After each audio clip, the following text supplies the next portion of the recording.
দায়েফের ময়দানে বৃষ্টির মতো চতুর্দিক থেকে পাথরের আঘাতে আমার শরীরটা রক্তে রঞ্জিত হয়েছে। শুধু তাই না রে মুসলমান, আমি যখন নামাজে সিজদায় যেতাম, মরা উটের নারী বুড়িগুলো আমার পিঠ মোবারকে উঠিয়ে দেওয়া হইতো। আমি যখন মানুষ চলার রাস্তা দিয়ে হাঁটতাম, বিষাক্ত কাঁটাগুলো রাস্তার মধ্যে বুথে রাখতো, যার কাঁটার আঘাতে আমার পা যুগল রক্তে রঞ্জিত হইতো। ও আমার উম্মত, এত কষ্ট যে কোরআনের জন্য করলাম, এত কষ্ট যে ইসলামের জন্য করলাম, এত কষ্ট যে কালেমার জন্য করলাম, তার বিনিময়ে তোমাদের কাছে কিছুই চাই না, ইল্লাল মাওয়াদ্দাতা ফিল কুরবা, একমাত্র চাই আমার আহলে বাইতের মুহাব্বত। চিৎকার করে বলি সুবহানাল্লাহ। কার মুহাব্বত? আহলে বাইতের মুহাব্বত। আয়াত শরীফ যখন নাজিল হয়ে গেল, সাহাবারা বড় চিন্তায় পড়ে গেল, নবীর আহলে বায়াত কারা, যাদেরকে ভালোবাসা আল্লাহ ফরজ করে দিয়েছে। রাইসুল মুফাসসিরিন সাইয়্যিদুনা আব্দুল্লাহ ইবনে আব্বাস রাদিয়াল্লাহু তাআলা হুজুরের কদমে যায় কয়, ইয়া রাসূলুল্লাহ, মান কারাবাতুকা হাউলা ইল্লাযীনা ওয়াজাবাত আলাইনা মাওয়াদ্দাতুহুম, আপনার আহলে বায়াত কারা, যাদেরকে ভালোবাসা আল্লাহ ফরজ করে দিয়েছে? আমার নবী বলেন, ক্বালা আলীগুন ওয়া ফাতিমাতুন ওয়া ওয়ালাদুহুমা, ইয়ানি হাসান হুসাইন রাদিয়াল্লাহু তাআলা আনহুমা। চিৎকার করে বলি সুবহানাল্লাহ। আল্লাহর হাবিব, যার খাতিরে তামাম পৃথিবী সৃষ্টি করা হয়েছে, ওই নবীর সংস্পর্শ থেকে মানুষগুলো যদি ভালো হতে না পারে, ১৫০০ বছর পরে তারা আর কেমন ভালো হবে? তার মানে মুসলমানদেরকে জাতির কাছে কলঙ্কিত করা হচ্ছে। কথা বলেন ঠিক না? তাহলে আপনি কেমন মুসলমান ভাই? আপনি একটা রাজনৈতিক আদর্শ আপনি লালন করেন, আপনার একজন সিনিয়র নেতাকে যদি জেলে দেওয়া হয়, আদালত থেকে রায় দিলে আপনি মন্তব্য করেন যে আমার নেতার উপরে জুলুম করা হয়েছে, তার উপরে মিথ্যা মামলা দেওয়া হয়েছে। কথা বলেন ঠিক না? কিংবা বাংলাদেশের ইতিহাস নিয়ে যখন ষড়যন্ত্র চলে, পক্ষে বিপক্ষে মামলা হয়, রায় হয়, তখন আপনারা যারা যে দলকে পছন্দ করেন, ওই দলের বাহিরে গেলে রায়টাকে আপনারা মিথ্যা বানোয়াট বলেন, আর যারা ওই দলের বিপক্ষে তারা বলে এটা সত্য। তাহলে ছোট্ট একটা ইতিহাস লেখা হইল মাত্র এই ৫৪-৫৫ বছরের ব্যবধানে। এটার মধ্যে সঠিক আর বেঠিক, পক্ষে আর বিপক্ষে হাজার হাজার লক্ষ লক্ষ মানুষ আছেন। আমি বলতে চাই, দুনিয়ার সাধারণ একটা নেতার পক্ষে যাইয়া আপনি তার বিপক্ষে রায় গেলে ওটা মানেন না, আর ১৫০০ বছর পূর্বে সরাসরি আল্লাহ এবং আল্লাহর হাবিব সাহাবাদের ব্যাপারে আমাদের কাছে ফাইসালা দিয়ে গেল। ওই হাবিবুল্লাহর কথা না শুনে এখন ১৫০০ বছর পরে এসে বৈরক যদি তথাকথিত কোনো পীর, তথাকথিত কোনো মুহাদ্দিস, কোনো আলেম যদি আল্লাহর হাবিবের সাহাবাদের সামনে বিরোধিতা করে, তাদের সাথে আমরা কখনো এক থাকতে পারবো? আর একটু জোরে বলুন, পারবো? কায়নাতের মুহাব্বত কি আমাদের অন্তরে নাই? আছে বিদায় আজকে ৯ বছর যাবত বৈরবের মাটিতে মাওলা আলী কনফারেন্স, এটা সোজা ব্যাপার না। আমি যতটুকু জানি, এই ভৈরবেই সবচেয়ে বেশি সুন্নি মুসলমানদেরকে ঈমান নষ্ট করে শিয়া বানানো হচ্ছে। কথা বলেন ঠিক কি না? তথাকথিত ইরানের শিয়াদের দালালেরা কোটি কোটি টাকার বিনিময়ে তাদের ঈমানকে নষ্ট করে এদেশের সহজ সরল সুন্নি মুসলমানদের ঈমান নষ্ট করতেছে। কথা বলেন ঠিক কি না? মনে রাখবেন, বাতিলরা কখনো শিয়া হয় না। কোনো ভিন্ন ঘরানা আমরা যাদেরকে বাতিল বলি, নামটা নাই বললাম, তাদেরকে আপনি শিয়া বানাতে পারবেন না। কিন্তু আমরা যারা সুন্নি মুসলমান, আমাদেরকে সহজে শিয়া বানাচ্ছে। বলে কিভাবে? প্রথম এসেই আমাদেরকে আহলে বাইতের মুহাব্বতের দোহাই দেওয়া হয়, যেটা শুনলে সুন্নিরা দুর্বল হয়ে যায়। কথা বলেন ঠিক না? আমাদের অন্তরে কি আহলে বাইতের মুহাব্বত নাই? আছে। নামাজ পড়া যেমন ফরজ, রোজা রাখা যেমন ফরজ, সামর্থ্য থাকলে হজ যাকাত যেমন ফরজ, ঠিক একইভাবে নবী পরিবার, নবীর আহলে বাইতকে মুহাব্বত করাও ফরজ। কথা বলেন ঠিক না? আল্লাহ বলেন, কুল্লা আসআলুকুম আলাইহি আজরান ইল্লাল মাওয়াদ্দাতা ফিল কুরবা। হাবিব আমার, দোস্ত আমার, গোটা পৃথিবীবাসী মানুষকে আপনি জানিয়ে দেন, আপনার উম্মতদেরকে বলেন, লা আসআলুকুম আলাইহি আজরা, উম্মত আমি তোমাদের কাছে প্রতিদান হিসেবে কিছুই চাই না। কিসের প্রতিদান? আল্লাহর হাবিব বলে, দুনিয়াতে এসে আমি কালেমার জন্য কষ্ট করেছি, ইসলামের জন্য কষ্ট করেছি, কোরআনের জন্য কষ্ট করেছি। আরবের কাফের মুশরিক বেঈমানেরা আমাকে এতটাই কষ্ট দিয়েছে, উহুদের ময়দানে আমার দন্দা মুবারক শহীদ করেছে। তায়েফের ময়দানে বৃষ্টির মতো চতুর্দিক থেকে পাথরের আঘাতে আমার শরীরটা রক্তে রঞ্জিত হয়েছে। শুধু তাই না রে মুসলমান, আমি যখন নামাজে সিজদায় যেতাম, মরা উটের নারী বুড়িগুলো আমার পিঠ মোবারকে উঠিয়ে দেওয়া হইতো। আমি যখন মানুষ চলার রাস্তা দিয়ে হাঁটতাম, বিষাক্ত কাঁটাগুলো রাস্তার মধ্যে বুথে রাখতো, যার কাঁটার আঘাতে আমার পা যুগল রক্তে রঞ্জিত হইতো। ও আমার উম্মত, এত কষ্ট যে কোরআনের জন্য করলাম, এত কষ্ট যে ইসলামের জন্য করলাম, এত কষ্ট যে কালেমার জন্য করলাম, তার বিনিময়ে তোমাদের কাছে কিছুই চাই না, ইল্লাল মাওয়াদ্দাতা ফিল কুরবা, একমাত্র চাই আমার আহলে বাইতের মুহাব্বত। চিৎকার করে বলি সুবহানাল্লাহ। কার মুহাব্বত? আহলে বাইতের মুহাব্বত। আয়াত শরীফ যখন নাজিল হয়ে গেল, সাহাবারা বড় চিন্তায় পড়ে গেল, নবীর আহলে বায়াত কারা, যাদেরকে ভালোবাসা আল্লাহ ফরজ করে দিয়েছে। রাইসুল মুফাসসিরিন সাইয়েদনা আব্দুল্লাহ ইবনে আব্বাস রাদিয়াল্লাহু তাআলা হুজুরের কদমে যায় কয়, ইয়া রাসূলুল্লাহ, মান কারাবাতুকা হাউলা ইল্লাযিনা ওয়াজাবাত আলাইনা মাওয়াদ্দাতুহুম, আপনার আহলে বায়াত কারা, যাদেরকে ভালোবাসা আল্লাহ ফরজ করে দিয়েছে। আমার নবী বলেন, ক্বালা আলীগুন ওয়া ফাতিমাতুন ওয়া ওয়ালাদুহুমা, ইয়ানি হাসান হুসাইন রাদিয়াল্লাহু তাআলা আনহুমা। চিৎকার করে বলি সুবহানাল্লাহ। আমার আহলে বায়াতে খাসা চারজন। বলেন কয়জন? এক নম্বরে শেরে খুদ আলী রাদিয়াল্লাহু তাআলা, দুই নম্বরে খাতুনে জান্নাত মা ফাতেমা রাদিয়াল্লাহু তাআলা আনহা, তিন নম্বরে ওনাদের বেটা বেহেশতের কোটি কোটি যুবকদের সর্দার ইমাম হাসান রাদিয়াল্লাহু তাআলা, চতুর্থ নম্বরে ওনাদের বেটা সাইয়্যিদুশ শুহাদা শহীদে দস্তে কারবালা ইমাম আলী মাকাম ইমাম হুসাইন রাদিয়াল্লাহু তাআলা। চিৎকার করে বলি না সুবহানাল্লাহ। এই চারজনের ভালোবাসা আমাদের অন্তরে আছে না নাই? আছে। এ ভাই আওয়াজ দিয়ে বলুন, আছে না নাই? এই চারজন আর আমার পেয়ারা হাবিব, এই পাঁচজনকে একসাথে বলা হয় পাক পাঞ্জাতন। পাক মানি পবিত্র, পাঞ্জা মানি পাঁচ, তন মানি দেহ, পবিত্র পাঁচটা দেহ। তো তাদেরকে আমরা যারা সুন্নি মুসলমান, আমরা পাক পাঞ্জাতনকে ভালোবাসি কি ভালোবাসি না? কারণ আমাদের তো কোরআন শিক্ষা দিচ্ছে, তাদেরকে ভালোবাসা আমাদের উপর ফরজ। কথা বলেন ঠিক কিনা? তাহলে যেখানে আমরা কোরআনের শিক্ষা পেয়েছি, ওইখানে নতুন করে যারা এসে আবার পাক পাঞ্জাতনের মুহাব্বতের বহির্প্রকাশ ঘটাতে যাইয়া সাহাবাদের শানে আলোচনা করে, সাহাবাদের শানে বেয়াদবি করে, তারা কখনো সঠিক মুসলমান হতে পারে না। আল্লাহর নবী বলেন, আকরিমু আসহাবি ফা ইন্নাহুম খিয়ারুকুম, তোমরা আমার সাহাবাদেরকে সম্মান করো, তাজিম করো, তারা তোমাদের মধ্যে শ্রেষ্ঠ। সুবহানাল্লাহ বলবেন না? অপর হাদিসে বলেন, as-সাহাবাতু কুল্লুহুম উদুলুন, আমার সাহাবারা, সমস্ত সাহাবায়ে কেরাম হলো ন্যায়পরায়ণ মানদণ্ডে, তারা সবার উপরে। সুবহানাল্লাহ বলবেন না? এখন কোন সাহাবী ছোট, কোন সাহাবী বড়, কে ভালো কে খারাপ, এই মন্তব্য করার সুযোগ আপনাকে দেওয়া হয়। আপনি কোন মানদণ্ডে বলবেন অমুক সাহাবী খারাপ, অমুক সাহাবীকে আপনি গালমন্দ করবেন? আল্লাহর হাবিব তো বলছেন, লা তাসুব্বু আসহাবি, আমার কোন একটা সাহাবীকে তুমি গালমন্দ করতে পারবা না। তাহলে রাসূলুল্লাহর হাদিসকে অমান্য করে আল্লাহ কোরআনে যাদের শানে একাধিক আয়াত নাজিল করেছে, কখনো বলেছে কুল্লা ওয়াদাল্লাহুল হুসনা, কখনো বলেছে উলাইকা লাহুমুল খায়রাত, কখনো বলেছে ওয়াস-সাবিকুনাল আউয়ালুনা মিনাল মুহাজিরিন ওয়াল আনসার ওয়াল্লাযীনা ইত্তাবাউহুম বিইহসান রাদিয়াল্লাহু আনহুম ওয়া রাদু আন। চিৎকার করে বলি না সুবহানাল্লাহ। এইভাবে তাদেরকে আল্লাহ পাক জান্নাতি ঘোষণা করেছে। রাসূলুল্লাহ তাদেরকে মেয়ারে হক বলেছে, আকাশের উজ্জ্বল নক্ষত্র তাজির তারকার সাথে তুলনা করেছে। আমার নবী বলেন, আসহাবি কান নুজুম ফা ইন্নাহুম আসহাবি কান নুজুম ফাবিআইয়িহিম ইক্তাদাইতুম ইহতাদাইতুম, আমার সাহাবায়ে কেরাম হলো আকাশের উজ্জ্বল নক্ষত্র রাজির মতো, তাদের পথ হেদায়েতের পথ, তাদের পথ খোদা প্রাপ্তির পথ। চিৎকার করে বলি না সুবহানাল্লাহ। তো আপনি কোন মানদণ্ডে সাহাবাদেরকে গালি দিচ্ছেন?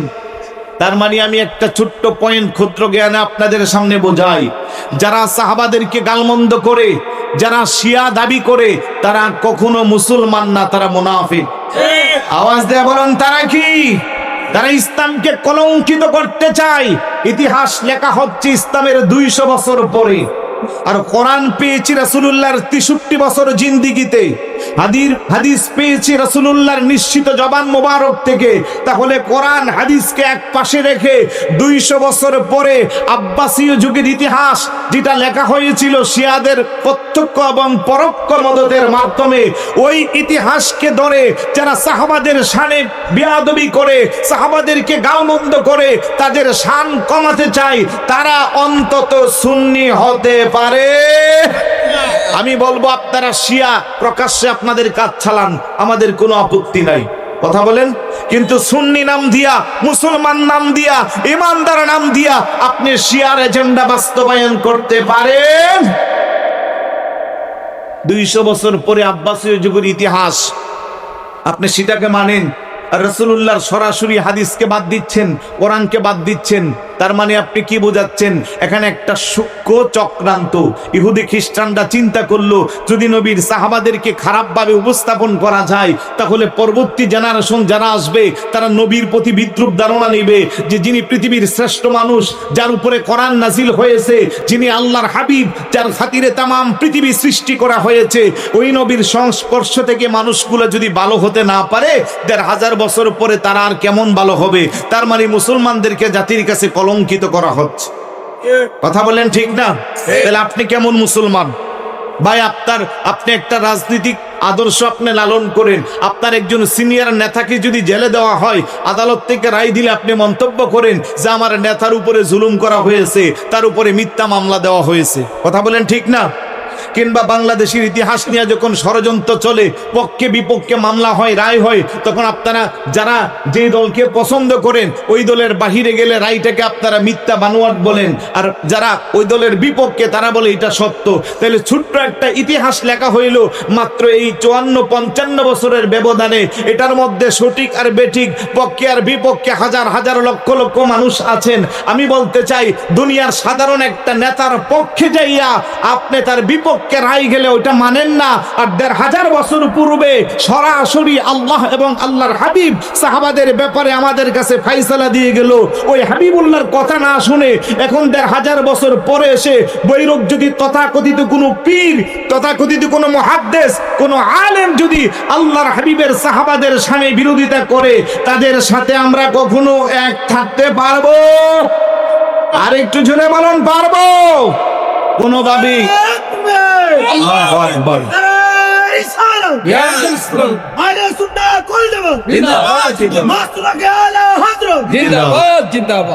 কোন একজন সাহাবীকে ছোট করে দেখার কোন অধিকার আপনার আমার নাই, কিন্তু সাহাবাদেরকে গালমন্দ করা হয়।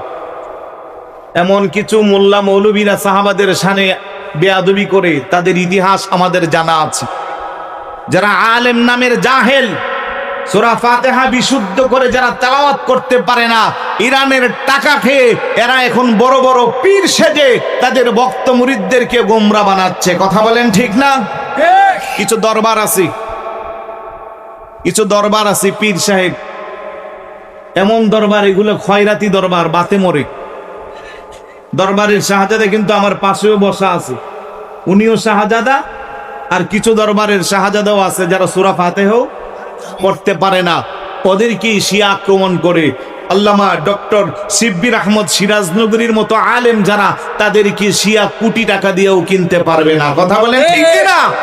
কারণ ওনাদের বাবা যেমন যোগ্য উত্তরসূরি রেখে গেছে। ওনারা আলেম, ওনারা বুঝে কোনটা হক, কোনটা বাতিল, কোনটা সঠিক, কোনটা মিথ্যা। কথা বলেন ঠিক না?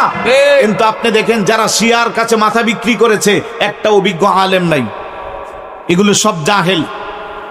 কালকে দেখতেছি আরেকটা তাহিরি সাহেবরে নিয়া সে ভিডিও ছাড়ছে, এটা আমরা বুঝি ভাইরাল হওয়ার দামটা, কারণ পুষ্টের আগাগোড়ায় যদি তাহিরি শব্দ থাকে এটার ভিউ বেশি হয়।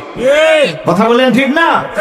বলতেছে আমারে তাহিরি সাহেব ফোন দিয়েছে 1 মিনিটের ভিডিও দেওয়ার জন্য, তারপরে শব্দটা আমি বলবো না কারণ এটা বেয়াদবি শব্দ, সে যেটা চয়ন করেছে। তা আমি বলবো এই সমস্ত জাহেল গুলারে রাস্তাঘাটে পাইলে উত্তম মাধ্যম দিয়া শিক্ষা দেওয়া দরকার আছে না নাই? যারা সহজ সরল ইমানদারদের ইমানকে বিক্রি করে, আমি অনুরোধ করব যে যাই বলে তার পিছনে ছুটে যায়েন না। অনেক বড় নামি দামি আলেম হলো যখন মতাদর্শের বাহিরে চলে যাবে, সুন্নি আকীদার বাহিরে চলে যাবে, কারণ যে কোনো সময় শয়তানের ওয়াসওয়াসা খেয়ে মানুষ ঈমান হারা হতেই পারে, এটাই স্বাভাবিক, ঠিক না? তাই বলে আপনারাও পিছনে ছুটিয়েন না।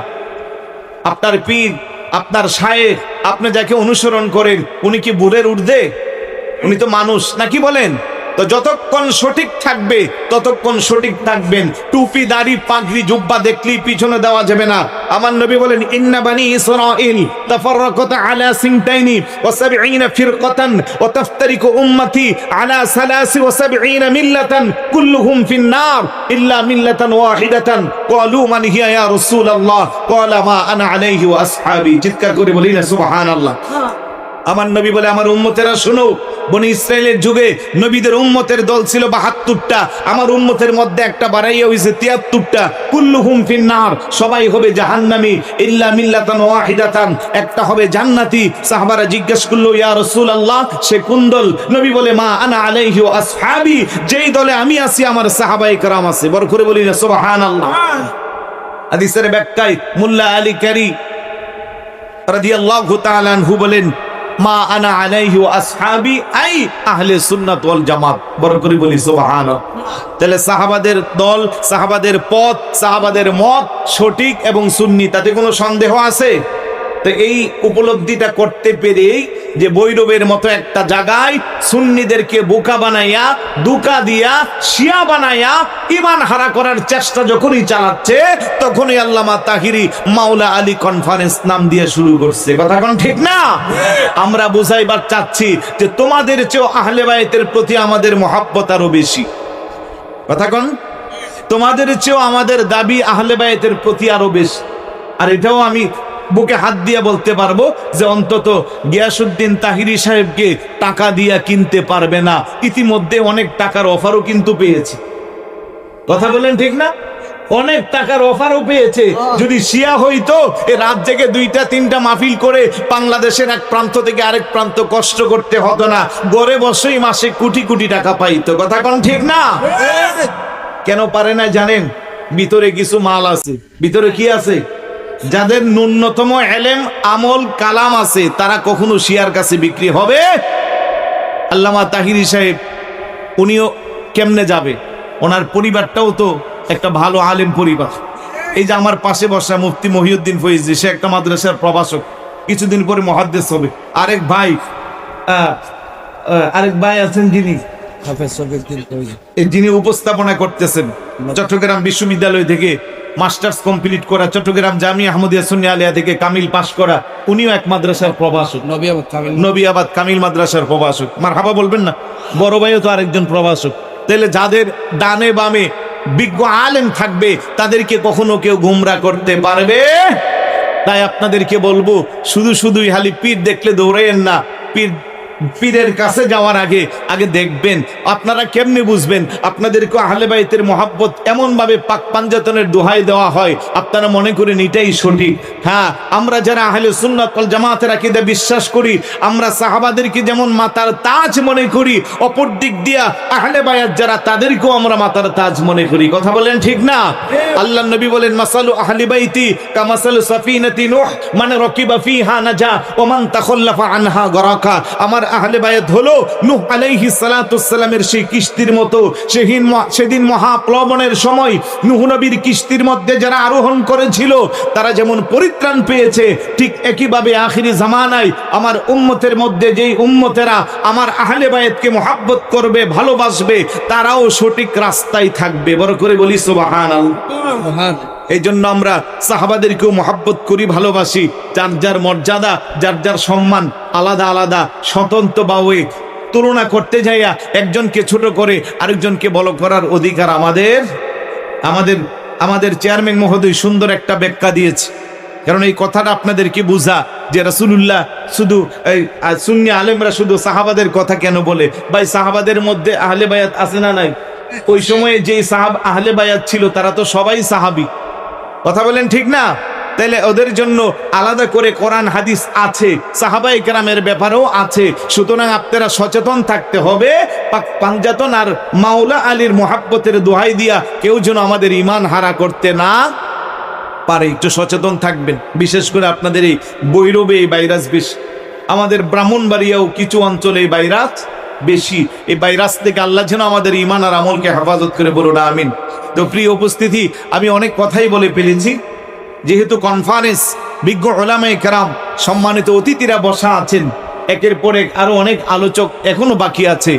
আমি শুধু এইটুকুনি বলবো, মাওলা আলী কনফারেন্স আল্লাহ যেন কবুল করে কিয়ামত পর্যন্ত এটা যেন ভৈরবের মাটিতে থাকে। কারণ চতুর্দিকে শিয়াদের দুর্গকে আগুন লাগানোর জন্য এই মাওলা আলী কনফারেন্সই যথেষ্ট। কথা বলেন ঠিক কি না? আজকে ভৈরবের জমিনে দেশের স্বনামধন্য বিখ্যাত খ্যাতিবান আলেমরা এসেছে। এই কনফারেন্সের উসিলা একসাথে আপনারা আমরা সবাইকে পেয়েছি, এটা আমাদের শুকরিয়া আদায় করে শেষ করা যাবে? আর এটার জন্য দিনরাত অক্লান্ত পরিশ্রম যিনি করেছেন, উনি আমাদের আপনাদের সকলের প্রিয় আল্লামা মুফতি গিয়াসউদ্দিন আত-তাহিরি। আপনারা সবাই হুজুরের পাশে থাকবেন, হুজুরের হাতকে শক্তিশালী করবেন, অন্তত বাতিল মোকাবেলায় আপনাদের ভূমিকা যেন অটল থাকে সেদিকে সচেতন থাকবেন। বিশেষ করে ভৈরবের যুবকরা, কয়েকদিন যাবত আমরা দেখতেছি জেলার দাবির আন্দোলনে তোমরা খুব শক্তিশালী। কথা বলেন ঠিক কিনা?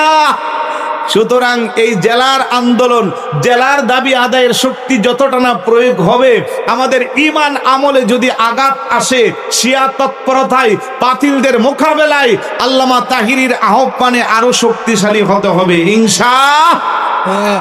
আল্লাহ যেন কবুল করে।